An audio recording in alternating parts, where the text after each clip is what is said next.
Seja bem-vindo ao Conversa Capital. Recebemos esta semana Clara Raposo, vice-governadora do Banco de Portugal. Muito obrigada por estar aqui com a Antena 1 e com o Jornal de Negócios. Como sempre acontece, começo por lhe perguntar o que é para si neste momento capital em Portugal. Muito obrigada, Rosário, em primeiro lugar, pelo convite para estar hoje aqui. E o que é que será capital neste momento? Penso que na situação atual que estamos a viver na Europa, no mundo e em particular também em Portugal, aquilo que será capital para nós nesta fase será garantirmos estabilidade e previsibilidade para que todos nós, todos os agentes económicos, quer as pessoas na sua vida normal de trabalho e nas decisões de consumo que fazem, quer as empresas nas decisões de investimento que estão a tomar, tenham previsibilidade e capacidade de manter a nossa economia a funcionar com normalidade e garantindo aquelas que são as taxas de crescimento que nós consideramos adequadas, conseguindo simultaneamente manter a trajetória de redução e de convergência da inflação para os valores que são o target de médio prazo que o Banco Central Europeu e nós também, Banco de Portugal, dentro do Eurosistema, tentamos atingir. E é essa trajetória que temos de conseguir que para a qual todos temos de contribuir, não é? É uma trajetória que aponta para uma inflação próxima dos 2% e esta semana decorreu em Portugal a reunião do BCE, onde esteve.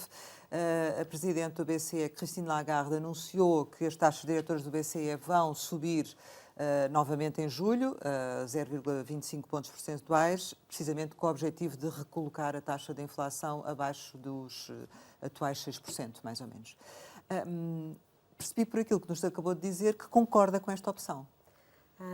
Aquilo que eu acabei de dizer e aquilo com que concordo, de facto, é que no médio prazo temos os bancos centrais como nosso mandato de garantir, de facto, a estabilidade de preço e, portanto, atingirmos no médio prazo essa tal taxa de inflação que ronde os 2%. Isto não quer dizer que tenhamos de sistematicamente estar a subir taxas de juro para garantirmos que esse trajeto da inflação seja atingido. Portanto, a senhora Lagarde, aquilo que nos disse foi que, tendo em conta os dados de que dispunha até muito recentemente, a evolução recente da inflação também, para ela não seria ainda suficiente a descida que teve, ainda não tinha sinais suficientes para estar convencida de que não precisaria de uma nova subida de 25 pontos base na reunião de julho do BCE. E que, portanto, acha que é altamente provável, foi o que ela disse, também não há uma garantia, porque senão as reuniões não se tinham. As reuniões são tidas para se analisarem todos os novos dados que chegam, toda a nova informação que chega até essas reuniões e então são tomadas as decisões. E, portanto, aquilo que a senhora Lagarde nos transmitiu foi que, na sua opinião, está muito inclinada neste momento, com a informação que tem, para fazer essa alteração. E a vossa análise também corresponde à análise da Christine Lagarde? A nossa análise no Banco de Portugal, enfim, e é bom que se diga que no nosso mandato é o governador do Banco de Portugal que tem a total liberdade de tomar as decisões e de dar a sua opinião, de emitir a sua opinião em tudo aquilo que diz respeito à política monetária, não é? A minha opinião pessoal e a análise que temos feito em conjunto no Banco de Portugal indica-nos o quê? Indica-nos que, de facto, num espaço de menos de um ano, porque foi só em julho de 2022 que começaram a subir as taxas de juro, que houve a tal inversão na política monetária, nós, num espaço de menos de um ano, já subimos 4%, não é? 400 pontos base as taxas de juro. Isto tem feito com que, de facto, a inflação tenha vindo a descer. Ainda não estamos nos tais 2%, mas a inflação já foi acima de 10%. Em Portugal já ronda mais os 5%, esperamos nós, do que outra coisa. E, portanto, tem havido uma progressão.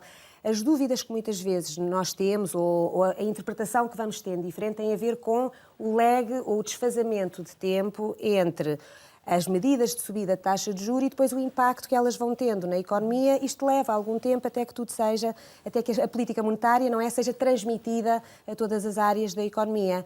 E, portanto, às vezes temos algumas discordâncias quanto a se já foi dada a dose suficiente de subidas de taxa de juros ou não, se é necessário fazer-se mais uma subida de taxa de juros ou não, etc. E, portanto, isto vamos, de facto, analisar. A conclusão a que temos chegado é que, de facto, isto deve ser, reunião a reunião, que vamos tomando medidas, não é?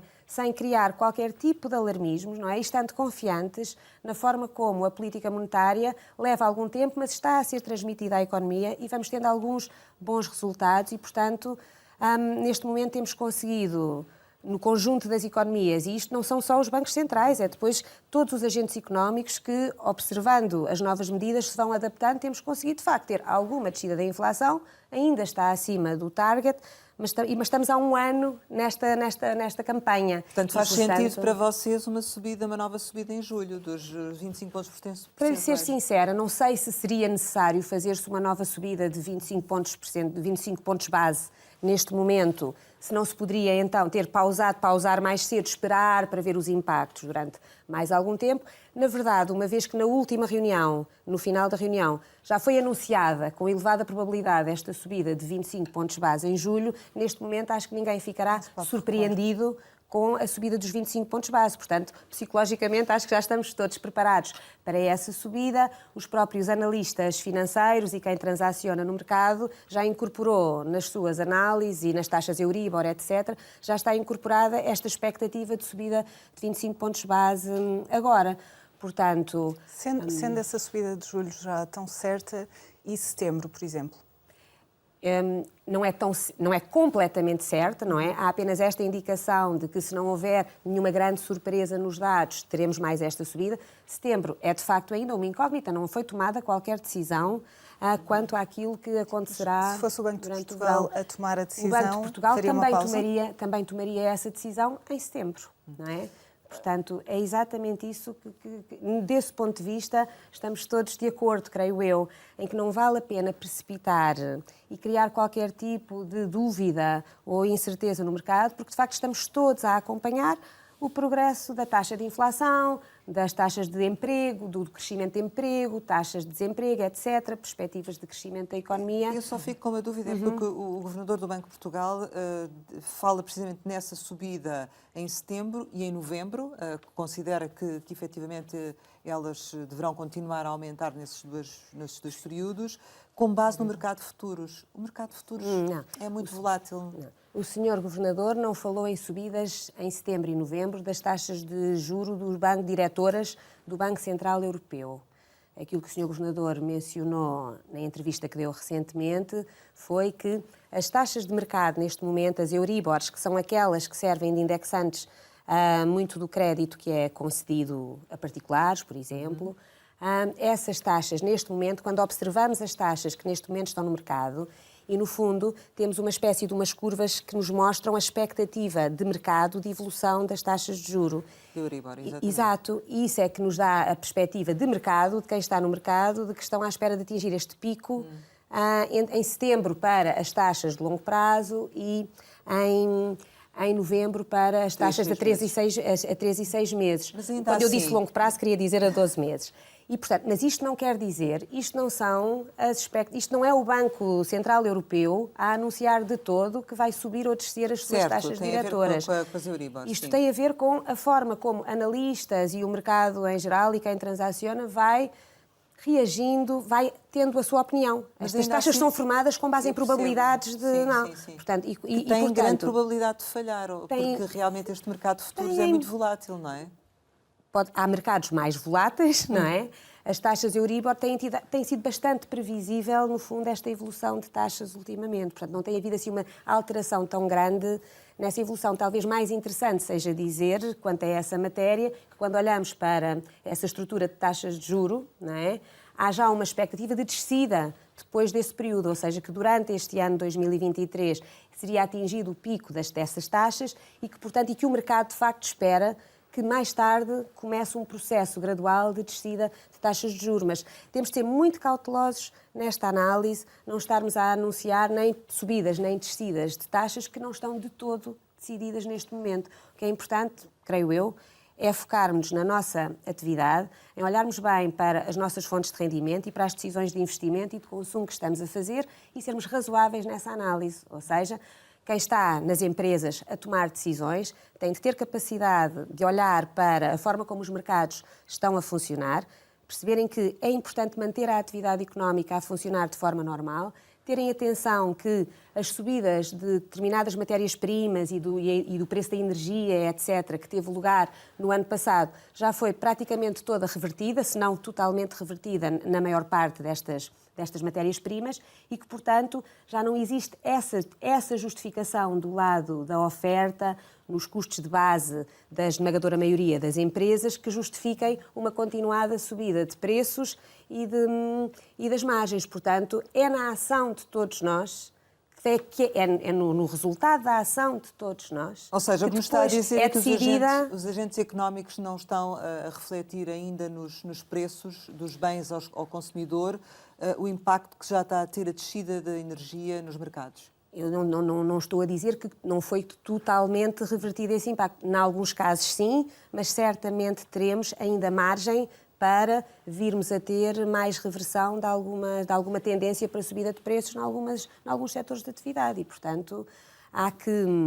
E isto é quase um desígnio comum para todos nós, não é? Porque, naturalmente, quando eu estou numa empresa e estou a tomar decisões de investimento, preocupada com os resultados da empresa, naturalmente, individualmente, eu fazer uma subida do meu preço, se tiver uma boa posição competitiva no mercado, traz-me um benefício imediato, porque consigo aumentar as minhas receitas, os meus resultados.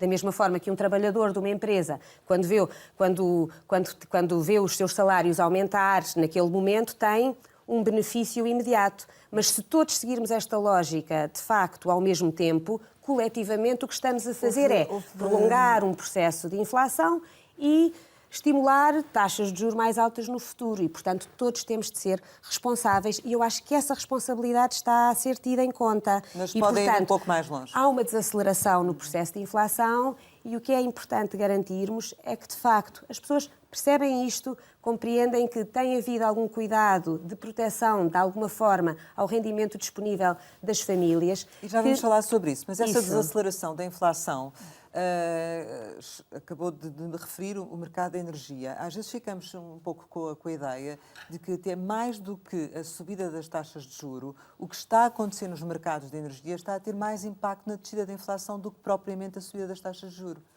Ora bem, tudo está interrelacionado, não é? As nossas economias não funcionam de forma estanque, os mercados financeiros, a banca, o setor energético, as empresas, as indústrias de transformadoras, etc., tudo está interrelacionado. Claramente, se calhar, o choque principal que nos trouxe a inflação no final de 2021 e depois arrastando-se durante o ano 2022 e ainda agora com estes resquícios de inflação que estamos a sentir em 2023, claramente um dos elementos importantes para termos tido este processo de inflação foi um choque, digamos assim, também nos mercados na energia. Foi desde o lado da oferta, tivemos aqui uma perturbação importante no mercado. O desencadear do aumento das Exatamente, que levou tudo isso, exato, sem dúvida, não é? Por outro lado, isto, enquanto esse processo acontece, têm também de ser tomadas medidas do ponto de vista dos bancos centrais, não é? A política monetária tem de ser ajustada para garantir que não se prolonga esse processo e para se dar um sinal claro aos agentes de mercado de que o nosso dinheiro tem muito valor e as poupanças que as pessoas fazem são muitíssimo importantes e que não as podemos deixar perder valor em termos reais com um processo inflacionista que destrói, de facto, o valor da poupança das pessoas. Portanto, então, se tivesse que dizer qual é que é o contributo? O contributo é conjunto, não é? Portanto, vai-se aplicando, vão-se aplicando 50-50? as alterações de política monetária. Não consigo dar-lhe números para esse mix, não vou cair na esparrela de lhe dar aqui essa combinação, não é? É um conjunto, portanto, esses efeitos foram corrigidos e agora é uma questão de, no setor empresarial todo, termos cuidado na forma como houve um aproveitamento ou não deste efeito do custo das subidas, por exemplo, da energia. Mas houve um momento em que isto aconteceu. Houve ganância por parte das empresas? Não. Há muitas vezes agora, não é? Olhamos para relatórios de determinadas entidades, não é? Para a OCDE, por exemplo, fala-se da greedflation, não é? Inflação com base em ganância, etc. Eu creio que não foi um processo que não terá sido, não é, deliberado por parte da generalidade das empresas terem um aproveitamento especial de uma situação inflacionista. Acho que há um momento em que há dúvidas quanto em que de facto houve um aumento dos custos e depois dúvidas quanto ao prolongamento no tempo desses preços altos em determinadas... Prudência demasiada. Houve prudência e, ao mesmo tempo, acaba por haver ali um efeito que tem algum aproveitamento da situação. É normal, mas isto tem um limite e acho que está mais que identificado quais foram os setores em que as margens mais aumentaram, etc. E agora é da responsabilidade de todos contribuirmos para sermos mais contidos mas nessa esse limite matéria. vem do facto das pessoas não consumirem tanto, não haver tantas vendas, porque veem o seu custo de vida muito agravado, não é? O Ministro das Finanças referia exatamente que já tinha apelado a Christine Lagarde sobre o impacto das subidas das taxas de juros nas famílias. Partilha destas preocupações do Ministro das Finanças? Ora bem, temos de distinguir aqui um pouco o papel que cada entidade tem na forma como olha para a evolução da economia e para a vida das pessoas. Certamente, no Banco de Portugal, não somos de todo insensíveis às condições de vida de uma determinada franja da nossa população que, naturalmente, está mais vulnerável a qualquer choque, a qualquer alteração da economia, a qualquer desaceleração, etc. De todo. E, portanto, temos até o cuidado de, em todos os estudos que fazemos, olharmos com muita atenção para não apenas os valores agregados da evolução das grandes variáveis macroeconómicas, mas também olharmos cuidadosamente para a distribuição entre os vários níveis de rendimento das famílias. Distribuímos normalmente por quintis de rendimento das famílias e olhamos em particular para as famílias com menor nível de rendimento para vermos de que forma estão a ser afetadas, por exemplo, pelo processo da inflação, pela evolução dos salários, etc. E, portanto, não podemos deixar, contudo, de ter em mente que é a nossa missão garantirmos duas coisas essenciais, não é? A estabilidade de preços. Porquê? Porque ela é importante também para o valor das poupanças das famílias e para a previsibilidade da vida das pessoas, das empresas e das pessoas, e, portanto, é muito importante que os bancos centrais não se desfoquem dessa função, dessa missão, isso é essencial, e, simultaneamente, também garantirmos que há estabilidade financeira na nossa economia, ou seja, que o sistema financeiro se consegue ajustar, consegue acomodar determinados riscos que vão surgindo, está suficientemente robusto, suficientemente forte para ir acomodando estes choques, alterações das taxas de juro, alterações de procura, de oferta, etc., e que consegue ir dando resposta a eventuais dificuldades que as famílias venham a enfrentar mais à frente, não é? Quando nós olhamos, de facto, para os números agregados do rendimento das famílias em Portugal, certamente há o impacto da inflação em 2022, mas também tivemos, de facto, um conjunto de medidas, que já não têm nada a ver com o Banco de Portugal, mas um conjunto de medidas de apoio específicas para tentarem compensar um pouco, para além da evolução dos salários, não é? Da subida de salários nominais, algumas medidas mais dirigidas a certo tipo de famílias para dar alguma compensação ou algum apoio muito, muito ali delimitado no tempo para durante o período em que a inflação está, de facto, acima daquilo que foi a evolução de rendimento. Que o BCE agora critica. As medidas, aquilo que o BCE critica, creio eu, é olharmos um bocadinho mais para a frente, não é?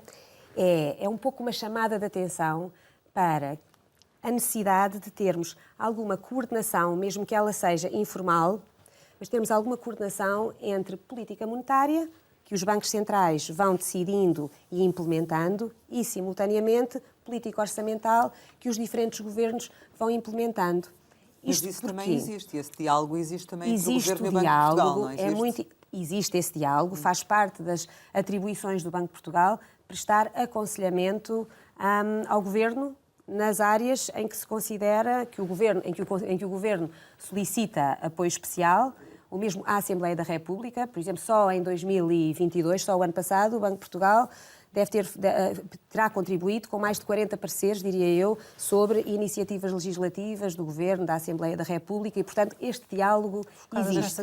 Mas vocês concordaram com existe. estas medidas que o Nós não concordámos nem discordámos, ou seja, creio que nessa matéria não foi feita uma consulta, não é feita uma consulta ao Banco de Portugal sobre se o Governo deve, enfim, conduzir uma determinada medida específica em política orçamental ou não. Portanto, eu pessoalmente não acompanhei de todo esse diálogo ou não me pronunciei sobre isso. o que é importante é, creio eu, olhar para a evolução global do rendimento das famílias e analisar pelos dados se, de facto, as famílias estão a conseguir fazer face à inflação e estão a ter rendimento suficiente para isso. Parece que não é suficiente, não é? Bem, os nossos dados, na verdade, não nos indicam exatamente isso. Ou seja, certamente há famílias mais vulneráveis que há sempre situações de pessoas que se olha para a média de um determinado grupo e há sempre uma exceção e há sempre alguém que está a atravessar um período mais difícil, não é? Mas aquilo que nós temos visto é o rendimento disponível, mesmo em termos reais, não terá caído para as famílias em 2022. Okay? Estes são os dados que nós temos. Pelo contrário, e é importante olharmos para isso. E um outro fator que também acompanhamos com muita atenção tem a ver com a evolução e as nossas previsões para a taxa de desemprego e também o crescimento do emprego em Portugal nestes últimos anos. Porque isso também é muitíssimo importante para aferirmos a capacidade que a economia e que as famílias portuguesas estão a ter de enfrentarem uma pressão financeira diferente, com subida de taxas de juro, como temos observado nos últimos tempos. Então fez bem o Governo em avançar com estas medidas. Estão a surtir efeito, não é? Vamos lá ver. Algum efeito tem. No último boletim económico, agora do mês de junho, do Banco de Portugal, temos, aliás, até alguma análise de impacto económico, avaliação económica de algumas medidas que o Governo tem introduzido, olhando, de facto, para o impacto no rendimento das famílias. Portanto, algum impacto, de facto, teve. Não é? Tem havido alguma proteção desse ponto de vista. Do ponto de vista do BCE, e voltando um pouco àquilo que a senhora Lagarde terá dito... O BCE está contra este a tipo de este medidas. respeito. Não. O BCE, aquilo que recomendou... Desde o início, que vem criticando isso. O BCE apresentou uma opinião bastante razoável nessa matéria, diria eu, dizendo que as medidas que são as medidas especiais de política orçamental que durante um determinado período se justificaram quando a inflação surgiu de repente e houve essa novidade, essas medidas deveriam ser medidas específicas, muito dirigidas, não é? Naquele momento, targeted, com um alvo específico, timely, naquele momento exato, ok? E dirigidas a pessoas específicas. Então o que estamos a fazer não está contra aquilo que o BCE diz, é isso? O que temos feito até Sim, agora exato. não está contra aquilo que o BCE diz. Aliás, quando olhamos também para a evolução das contas públicas em Portugal, para as nossas previsões para este ano, apenas 3 países na nossa área estarão dentro do equilíbrio orçamental. E Portugal é um desses 3 países que não terá tido uma política particularmente expansionista em termos orçamentais nesta fase. Portanto... Sim. Mas acha que, de certa forma, com este pedido do Ministro das Finanças, com esta preocupação dos políticos que agora surge relativamente ao BCE, que no fundo se estão a escudar com a política do BCE para eventualmente um futuro impacto na economia que não seja tão positivo? Ou seja, que de repente isto para o ano possa, enfim, ter uma evolução diferente economicamente?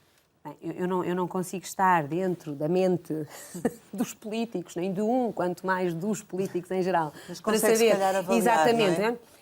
Eu compreendo as preocupações que possam ter, eu compreendo a manifestação de preocupações por parte de um conjunto de primeiros-ministros e ministros das Finanças na Europa que acham que as subidas das taxas de juro já foram suficientes, não é? Que podem achar que, se calhar, é uma questão de esperarmos um pouco mais para termos todos os impactos refletidos na nossa economia e que subir mais taxas de juro pode trazer também um efeito mais recessivo que depois também não beneficia ninguém.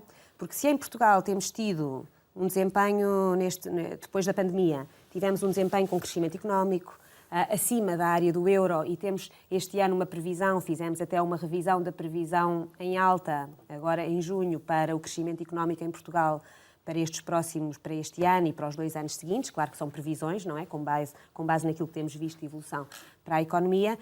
Na área do euro estamos em recessão técnica no seu conjunto e, portanto, há aqui um efeito já mais recessivo em outras áreas na Europa e temos de ir acompanhando estes efeitos. Estas preocupações que foram expressas podem ter algum tipo de influência no processo de decisão? Acha que têm algum efeito?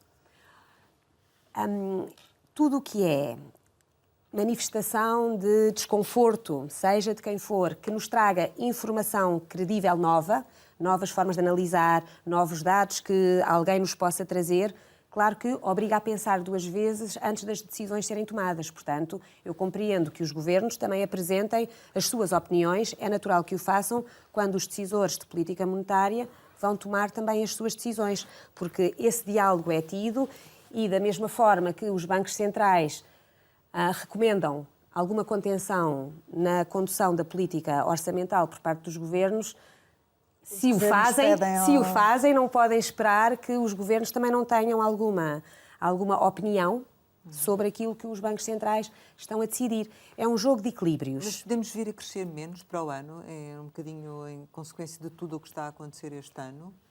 Vamos lá.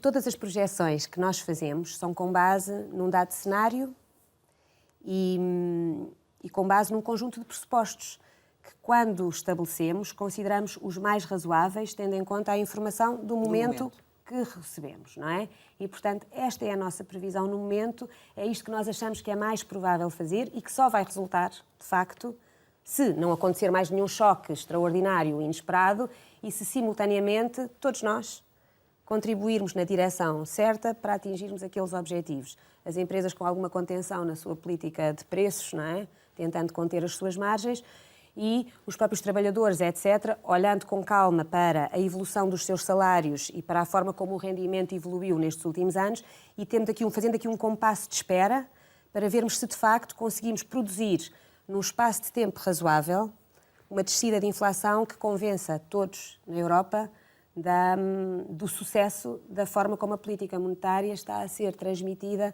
à economia. Portanto, é um trabalho contínuo. Nas nossas projeções, isso acontece. Temos essa expectativa de que a economia se mantenha com aquele grau de robustez que nos possa levar a uma taxa de crescimento este ano à volta dos 2,7% e mantendo-se acima dos 2% até 2025, para este horizonte de 3 anos de previsão. Mas não tem um pouco receio do que possa acontecer agora em virtude dos próximos aumentos das taxas de juro, nomeadamente o impacto junto às famílias? Ou seja, não poderá haver aqui um efeito mais recessivo?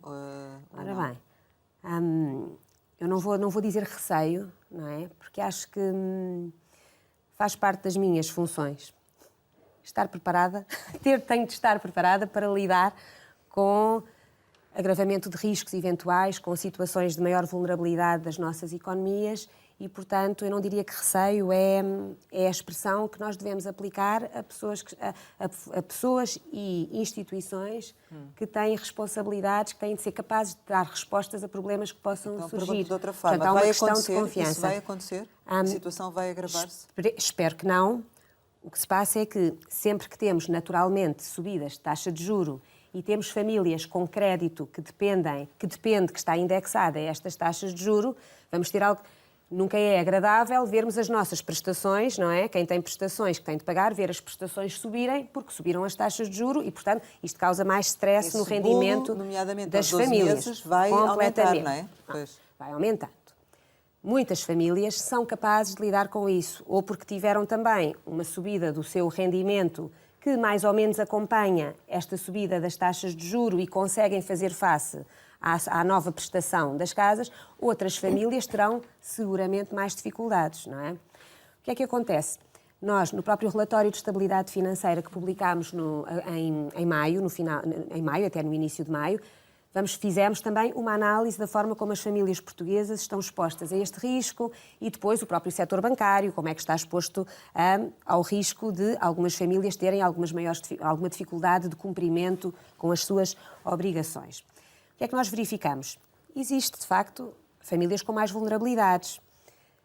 Felizmente, contudo, não é? Dentro de uma situação que nunca gostamos de enfrentar, não é? É desagradável verificarmos estas dificuldades, mas, de facto, olhando para a distribuição de crédito às famílias em Portugal, e particularmente no crédito à habitação, o que acontece é que as famílias associadas àquele tal quintil de rendimento mais baixo, não é?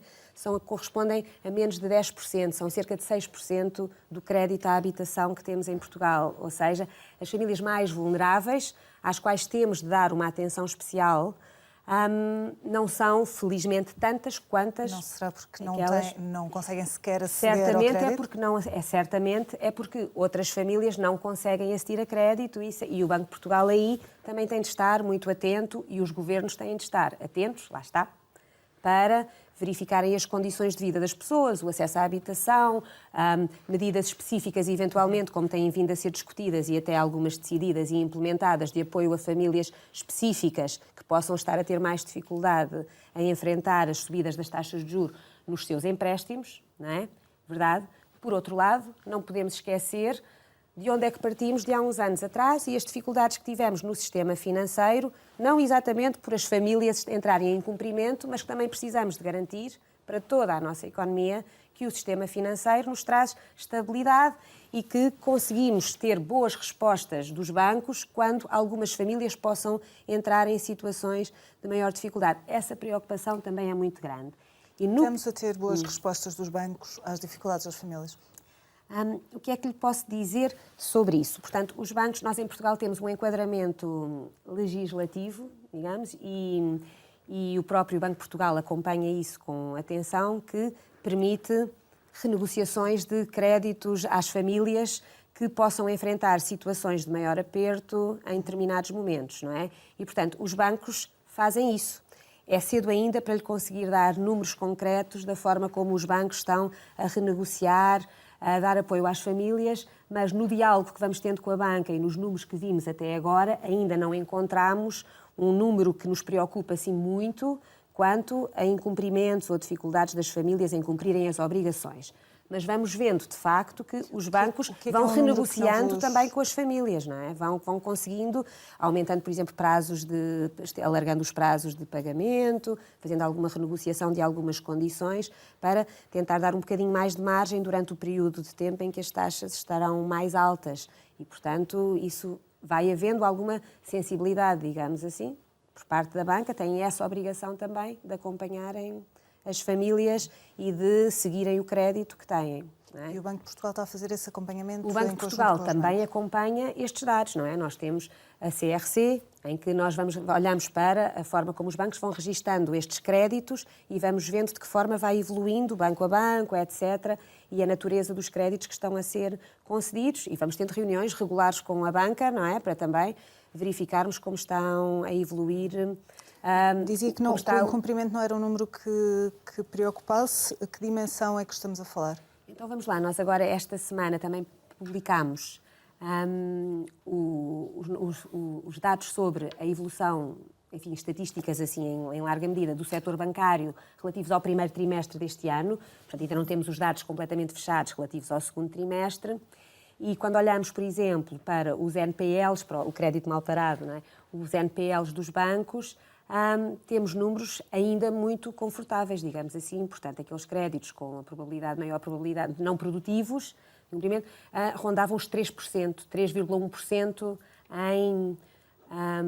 em 2020, no primeiro trimestre de 2023, face a 3,0% no final do ano de 2022. Portanto, o acréscimo, por enquanto, nessa matéria é muito reduzido. E se olharmos então para estes NPLs líquidos de imparidades, não é? Portanto, tendo em conta já este efeito de precaução por parte dos bancos em relação a eventuais incumprimentos, o nível desses NPLs era de 1,3%, exatamente igual no final do primeiro trimestre ao que foi no final do ano de 2022. Portanto, ainda não um indicador de maior stress nessa matéria. Claro que há aqui depois algumas pequenas diferenças, para quem olhar em detalhe para esses relatórios, entre o desempenho das empresas, que tem sido bastante resiliente nessa matéria, e o das famílias, em que há um acréscimo, já há algum acréscimozinho, há um acréscimo um bocadinho superior no caso das famílias, nas tais famílias mais vulneráveis, por comparação com aquilo que tínhamos nas empresas. Seja como for o número global, não é? Comparando com aquilo que tínhamos, por exemplo, quando olhamos para a banca portuguesa, não é? Nós temos de ir tendo memória e a idade traz-nos isto, não é? Vamos fazendo assim umas comparações, traz-nos a alguns de nós, Leonor, isso.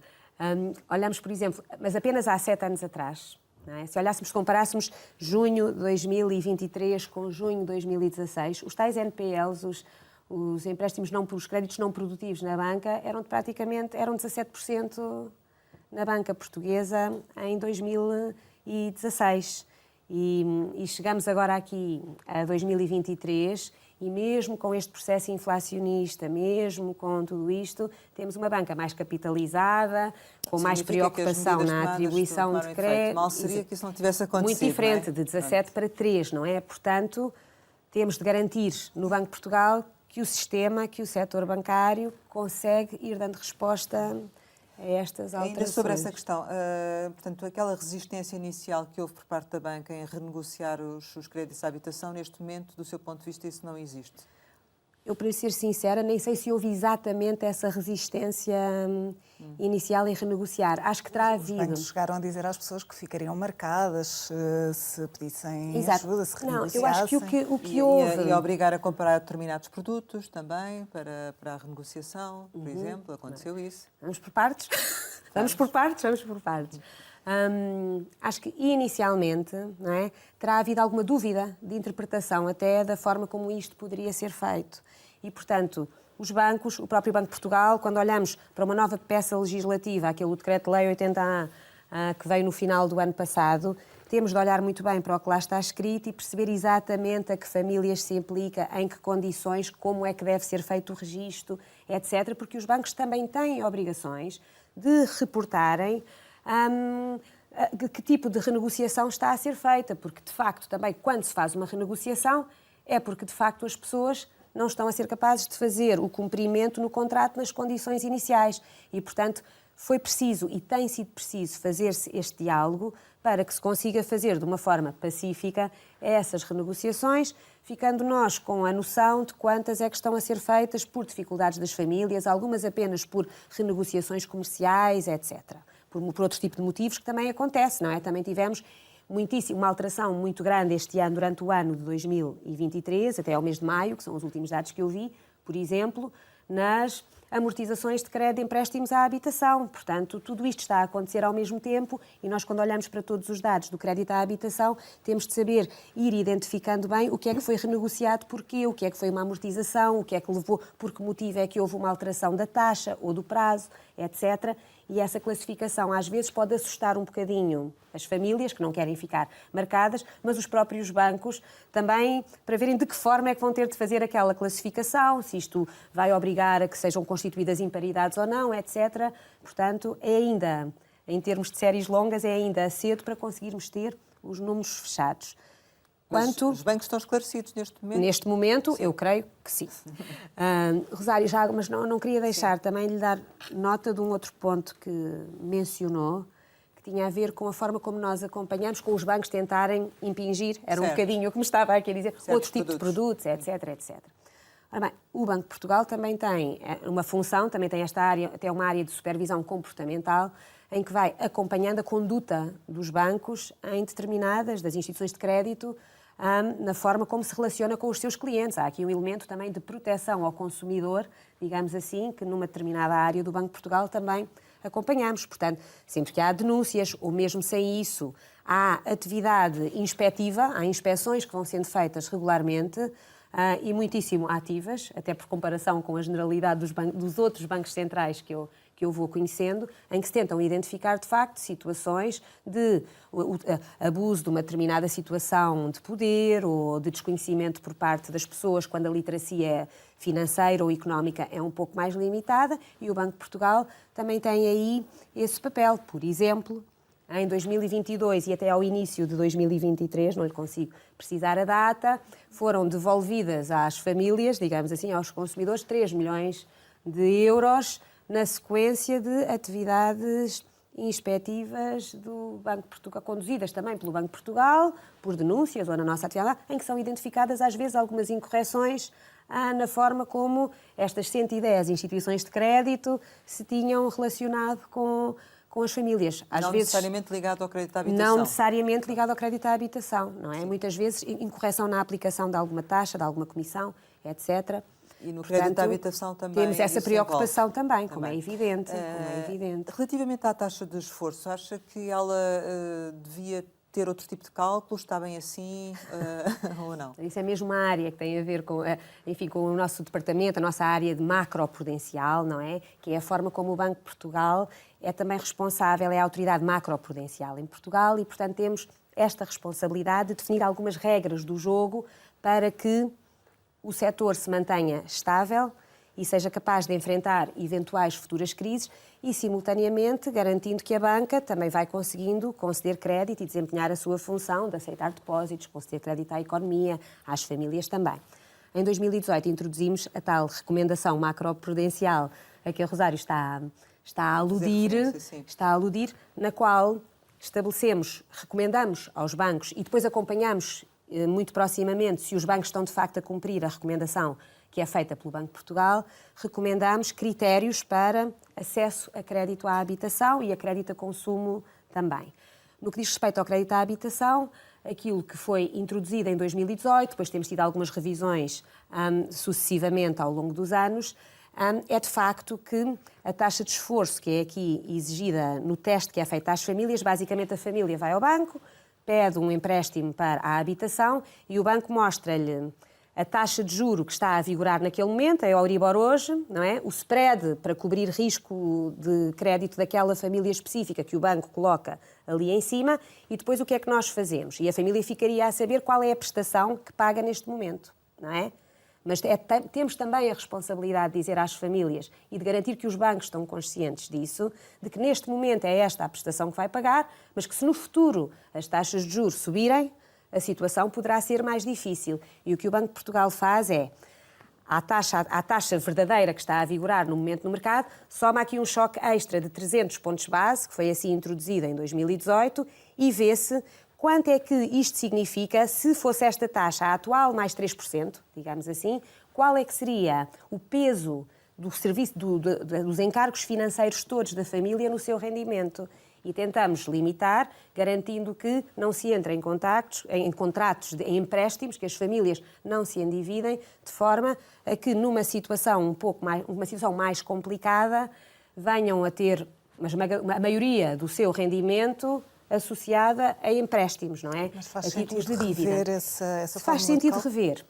Eu acho que faz sentido revermos a recomendação macroprudencial e temos aqui este período do verão e uma melhor capacidade de previsibilidade da evolução futura das taxas de juro e, se calhar, aqueles 300 pontos base poderão vir a ser, não me estou a comprometer a fazer essa redução, porque lá está, temos de ir vendo a evolução Mas está-se a da comprometer economia. em olhar novamente. Estamos a comprometer, aliás, posso lhe dizer, sem qualquer dúvida, que regularmente fazemos simulações do impacto de reduzirmos esta taxa, o choque na taxa de esforço e que impacto é que isto teria, que famílias é que poderiam passar a ser abrangidas e também que impacto é que isto teria na sua capacidade futura de facto, serem capazes de não estarem sobreendividadas, não é? Temos de ser socialmente responsáveis. E, portanto, vão olhar em que sentido? Estamos a olhar no sentido de vermos se baixar eventualmente aqui um pouco o choque extra. Porquê? Porque quando em 2018 se considerava mais 3% sobre a taxa de juros, estávamos com taxas de juros muito baixas. Chegámos a ter taxas de juros negativas e, portanto, estávamos a simular no futuro virmos a ter taxas de 3% ou 3 e tal por cento. A verdade é que elas hoje subiram 4% neste último ano. Portanto, quem há um ano obteve um crédito à habitação e fez a choque de mais 3% na altura, viu essa situação materializar-se, realizar-se de facto. E, portanto, agora, a revisão poderá vir a abranger mais famílias, assim, nesse poderá vir a abranger, sentido. certamente, que se baixarmos de facto o choque, em princípio, não é? Teremos mais famílias que poderão vir a aceder E a medida a crédito. macroprudencial tem várias vertentes, Componentes. várias componentes. É a única para que estão a olhar é a da taxa de esforço ou, por exemplo, o financiamento só a 80%? Há outras que Vamos olhando para vários elementos. Temos também a outra condição, que é quando se obtém o empréstimo para um número muito alargado. Há sempre alguma possibilidade de exceções. Os bancos têm sempre uma margenzinha, uma percentagem de casos em que podem ceder, em que podem justificar e justificam ao Banco de Portugal porque é que cederam um pouco dentro dos limites que estão estabelecidos na recomendação macroprudencial, porque é que esta família fizemos com uma taxa de esforço de 60% e não 50%, ou porque é que... Isso acontece com frequência? Acontece neste último ano, foram mais utilizadas essas possibilidades de exceção, não é? Não foram violadas generalizadamente, não houve cumprimento da recomendação macroprudencial. A outra componente a que a Leonor está a referir-se é a do rácio LTV, a do loan to value. O que é que acontece? A nossa recomendação é de que, quando as pessoas obtêm crédito à habitação, o valor do empréstimo não seja superior, essencialmente, não seja superior ao valor do imóvel que estão a adquirir. Pelo contrário, que o empréstimo seja apenas até 80% ou 90% do valor do ativo, não é? Porquê? Por um lado, para que as pessoas tenham também consciência do investimento que estão elas próprias a fazer, não é? Porque cada vez que temos de pôr também algum do nosso próprio dinheiro, sentimos mais a responsabilidade perante o crédito que estamos a obter.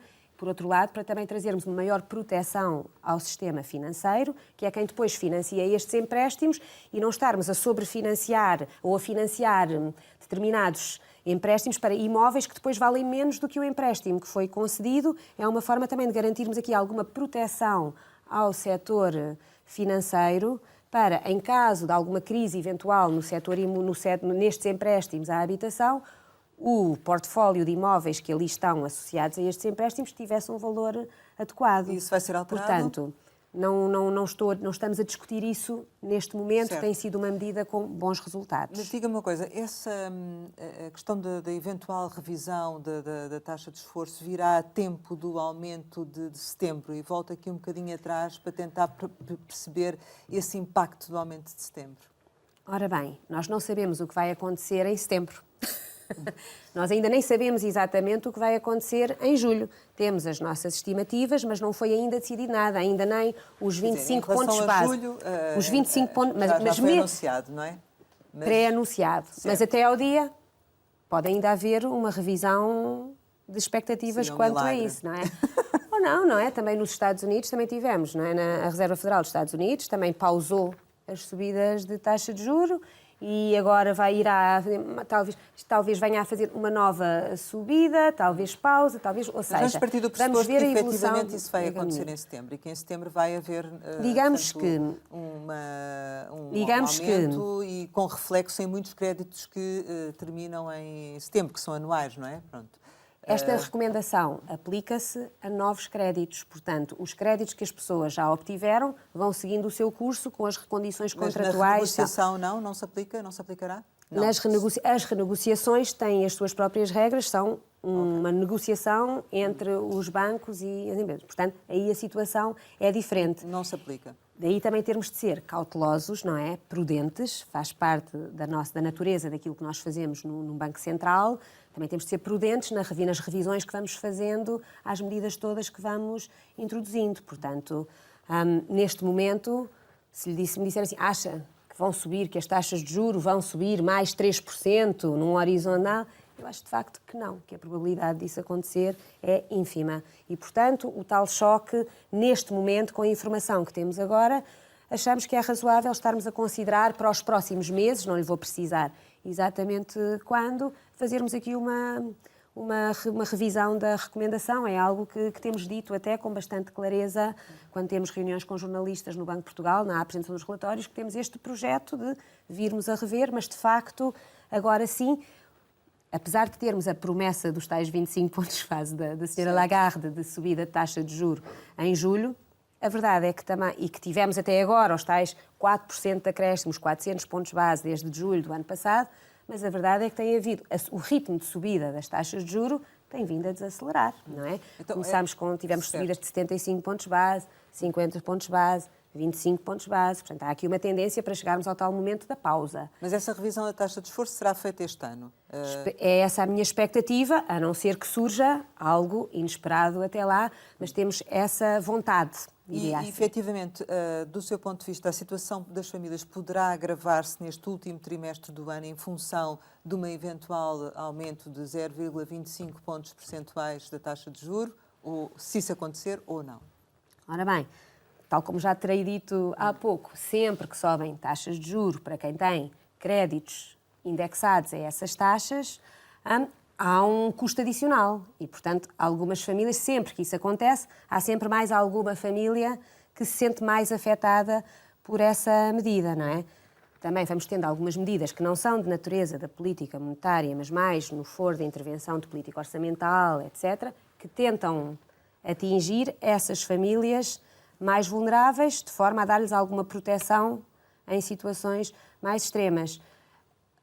A boa notícia, digamos assim, no meio disto tudo, é que apesar destas subidas de taxa de juros que tivemos até agora, também já há um bocadinho a tal tendência, também se discute quando é que voltarão depois, um dia, a descer estas taxas. Portanto, é aqui um período de aperto especial e aquilo que se pede é a tal resiliência das famílias e das empresas e mantermos atividade económica, não é? O crescimento português previsto para 2023, 2024 e 2025 não vem especialmente do consumo.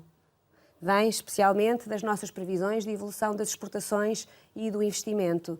E, portanto, temos de nos manter aí centrados, garantir também, creio que é importante, para um Banco Central que não tem responsabilidades sobre matérias orçamentais, mas temos muito a noção de que para todo o crédito que é obtido na economia, mesmo quando não é bancário, mesmo quando são as empresas a emitirem obrigações ou a forma como os mercados acionistas reagem, é importante olharmos para o crédito da República, para o rating que é dado a Portugal, para a forma como o país é percepcionado em termos de grau de endividamento. Porque o aumento dos juros também faz aumentar o custo da dívida pública, não é? Exatamente, claro, não é? Há aqui um paralelo, há um paralelo. Em relação, já tenho ouvido também esta crítica que Portugal está um pouco a pagar o facto de ter optado mais por taxas variáveis do que taxas fixas no crédito à habitação. Acha que deveríamos seguir mais esse caminho ou foi uma estratégia comercial que acabou por vingar e teve agora mais consequências? Nem sei se é uma estratégia, para ser sincera, comercial ou cultural, porque encontramos práticas muito diferentes nos vários países europeus. Temos países em que, de facto, o crédito à habitação tende a ter uma maturidade mais curta. Os créditos são obtidos não a ter 30 anos, como muitas vezes acontece em Portugal, mas para maturidades mais curtas, e a uma taxa fixa. E são consignos dessa natureza. Quando isso acontece nesses países, muitas vezes também, quando as pessoas tentam renegociar os seus créditos, mudar de taxa fixa para variável, são penalizadas, porque os bancos têm ali o risco de se garantirem aquela taxa durante um período relativamente longo. Em Portugal, a tradição, digamos assim, é de termos uma esmagadora maioria do crédito à habitação em Portugal, é por períodos mais alargados, e a taxa variável, para o bem e para o mal. Cada vez enquanto as taxas de juros estiveram muito baixas, não é? Chegámos a taxas negativas, etc., tivemos crédito muito barato, digamos assim, em termos nominais para as famílias e beneficiámos desse período, não é? Agora que as taxas de juros subiram, não há aí um fator também dos salários? O fator dos salários. Se os salários forem acompanhando, não é? Quem opta por um crédito à habitação. Entre os vários países europeus. Entre os vários países há diferenças. Não, também vou tentar ir aí. Há diferenças, não é? Portanto, aqui quando as taxas de juros estão muito baixas e nós temos taxas de juros variável, encantados da vida.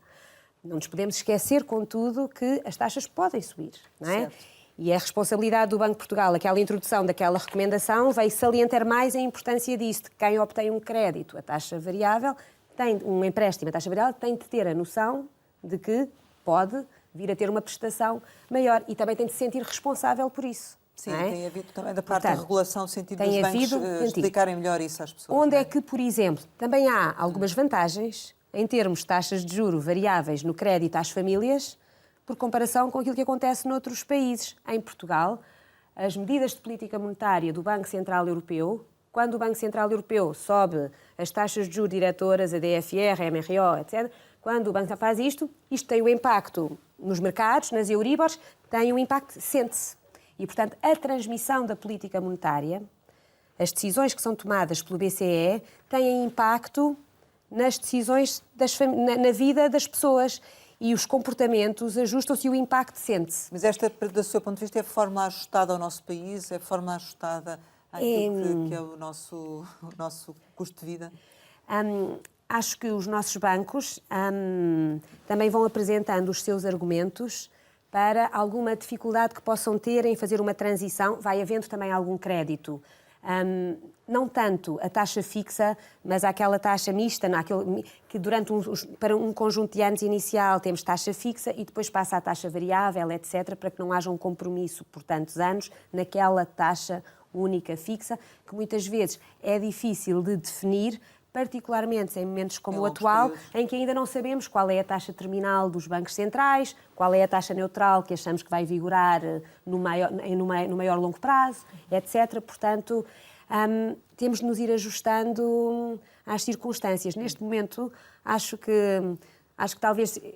Eu sou bastante defensora, pessoalmente, de taxa fixa, não é? Porque gosto de ter bastante previsibilidade nas minhas despesas, naquilo que faço, etc., pessoalmente, mas, por outro lado, também sei ver que se o nível de rendimento das pessoas for mais ou menos acompanhando, se toda a economia for acompanhando mais ou menos a evolução destas taxas, então a taxa variável também pode ser bem acompanhada pelas famílias, desde que haja um cuidado com aqueles casos mais vulneráveis e pessoas que possam entrar num processo de desemprego, etc. Há situações específicas que nós sabemos que afetam muitíssimo a capacidade de cumprimento das famílias e haverá sempre esses casos especiais que devem ser mais acompanhados. É a forma como o nosso sistema bancário tem funcionado e, para estimularmos mais taxa fixa, também temos de ter em atenção que não pode ser só saltitar do regime para o outro para a taxa mais baixa sistematicamente. Eu agora escolho taxa fixa,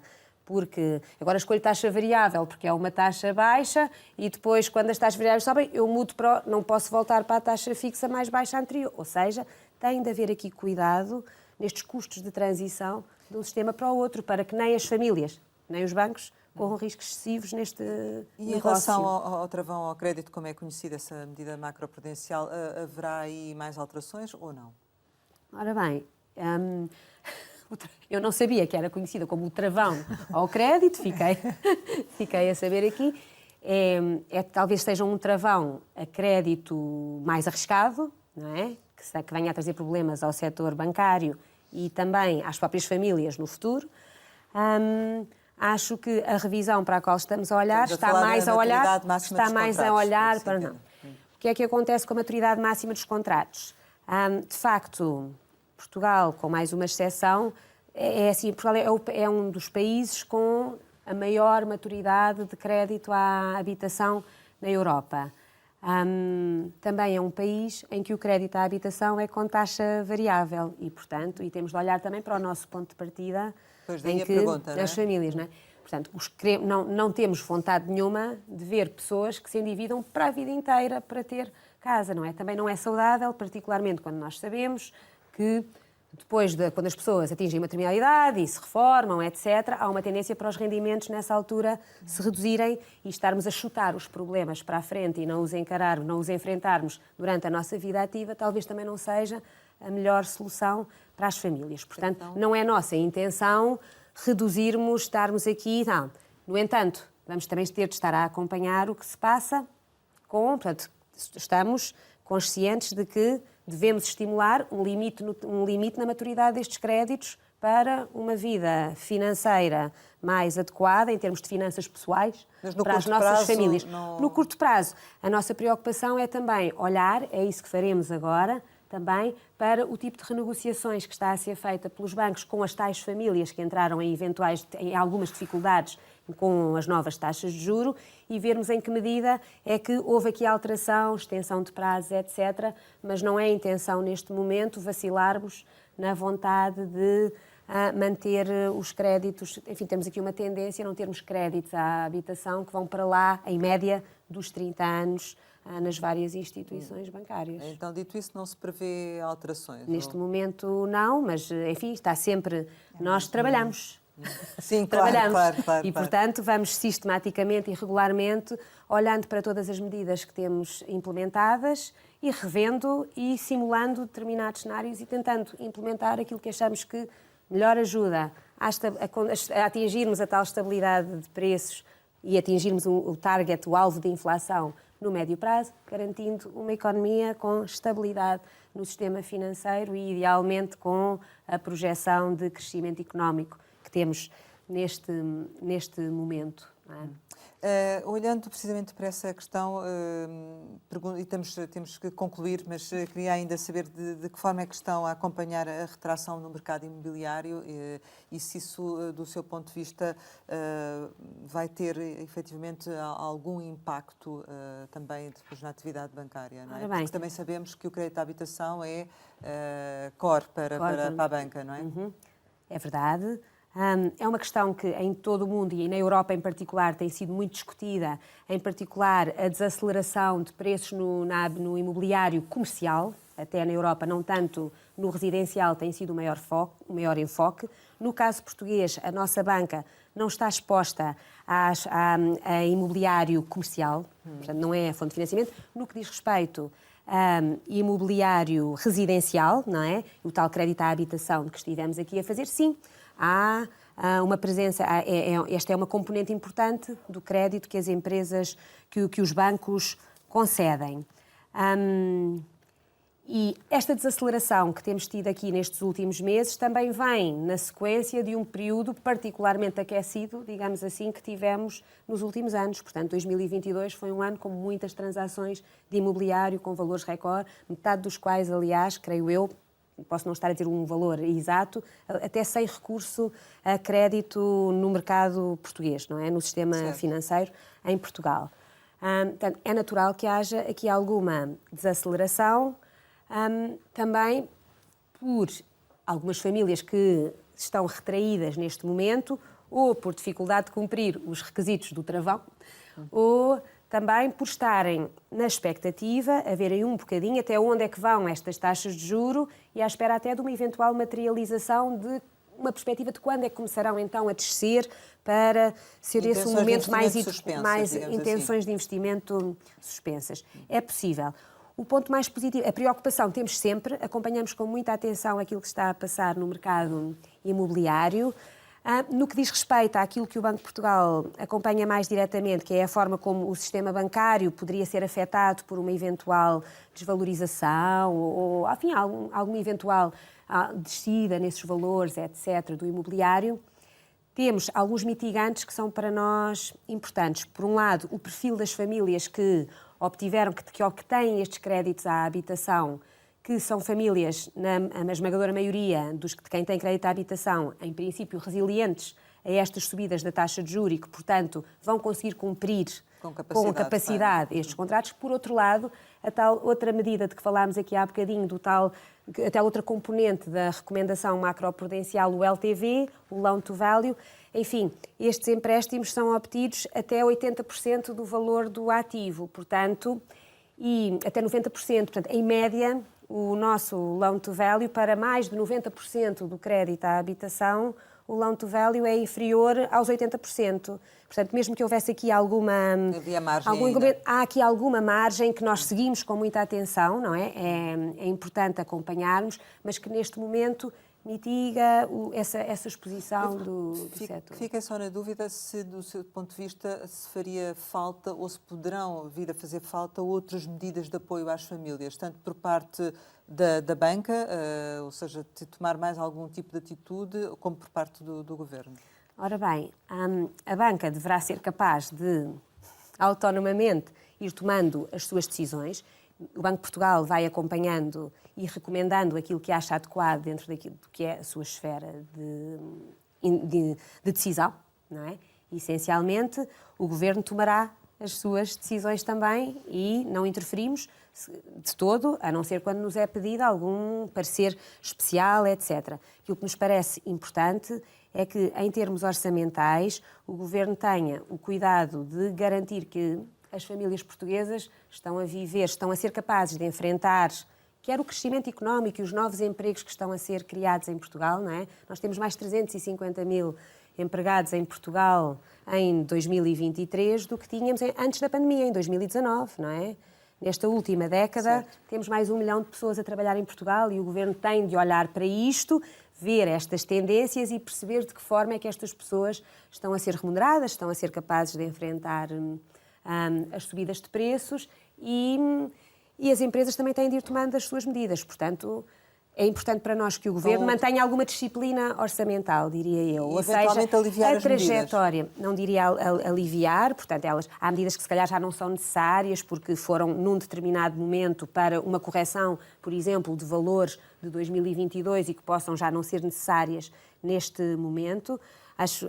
Enfim, aquilo que nós achamos é que as contas devem ser bem feitas, os estudos, as análises devem ser feitas de forma cuidadosa para que se atue cirurgicamente onde é mesmo necessário, sem destruir aquele pilar importante para o futuro da forma como a economia portuguesa se pode desenvolver, de garantirmos que o grau de endividamento da economia portuguesa, de facto, voltámos este ano à trajetória da descida do rácio da dívida pública e se daqui a 2 anos já estamos mais perto dos 90%, estamos abaixo dos 100% da dívida sobre o PIB e se assim sucessivamente conseguimos ir gerando capacidade para o país poder vir a ter as condições adequadas de emprego e de desenvolvimento que esta nova geração muito mais qualificada que temos hoje possa de facto contribuir para o aumento da produtividade e um país com uma boa dinâmica económica. Uma última questão. Uma última questão ainda sobre os juros. Referia que a taxa variável faz com que a reação da variação dos juros do BCE seja muito mais rápida, mas depois as pessoas não estão a sentir isso nos juros dos depósitos, o que tem causado alguma revolta. Vê margem para os bancos aumentarem os juros dos depósitos? Já o deviam ter feito? Até onde é que podem ir? Ora bem, eu acho que vejo alguma margem para os bancos terem algum progresso na subida das taxas dos depósitos. Este último mês, aliás, já tivemos olhando para o valor médio da taxa de depósitos, também temos de ver de onde vimos do zero total e até tivemos noutros países da Europa em que, quando as taxas de juros eram negativas, transmitiram taxas de juros negativas aos seus depósitos, coisa que em Portugal nunca aconteceu. E, portanto, esses foram anos em que as margens dos nossos bancos estiveram bem mais comprimidas do que aconteceu noutros países, não é? Agora, quando passamos ao novo cenário de taxas de juros positivas, os bancos portugueses têm sido mais lentos na subida das taxas dos depósitos do que aquilo que encontramos noutros países da Europa. É verdade. Há que reconhecê-lo, por um lado por alguma prudência, porque temos todo um histórico e estes bancos ainda têm também memória daquilo que se passou há uns anos atrás, quando as taxas dos depósitos eram muito apetecíveis, etc., por uma situação de dificuldade. Quando começaram a ver as liquidez. poupanças a sair para os certificados de aforro, não é? Mas lá está, os bancos portugueses neste momento têm uma situação de liquidez bastante confortável e, portanto, os certificados de aforro também trouxeram taxas de remuneração bastante atrativas para quem teve capacidade de poupança e de aplicação nesses certificados de aforro. Portanto, tivemos alguma saída de depósitos do setor bancário e mais aplicações, ainda mais do que aquilo que saiu dos depósitos do setor bancário, em aplicações em certificados de aforro, não é? Só nos primeiros 5 meses deste ano, se tivemos a tal redução superior a 8 mil milhões de euros em depósitos, também tivemos mais de 10 mil milhões de euros em aplicações em certificados de aforro, para além das reduções dos empréstimos à habitação, não é? Mais 3.700 milhões de euros em amortizações de empréstimos à habitação, que também são mais 1.500 milhões de euros do que no ano anterior, ou seja, há aqui uma transferência. Clique, não é? É preciso aqui um bocadinho de clique, porque... Mas neste último mês, por exemplo, subiram quase 25 pontos base, em média, a taxa de juro dos depósitos. E deverá continuar Estou ainda? a sorrir, acho que os bancos deverão fazer o seu caminho, acho que é importante remunerarem os depositantes de forma adequada, não é? As margens a rendibilidade dos bancos melhorou substancialmente no final de 2022 e agora no início de 2023.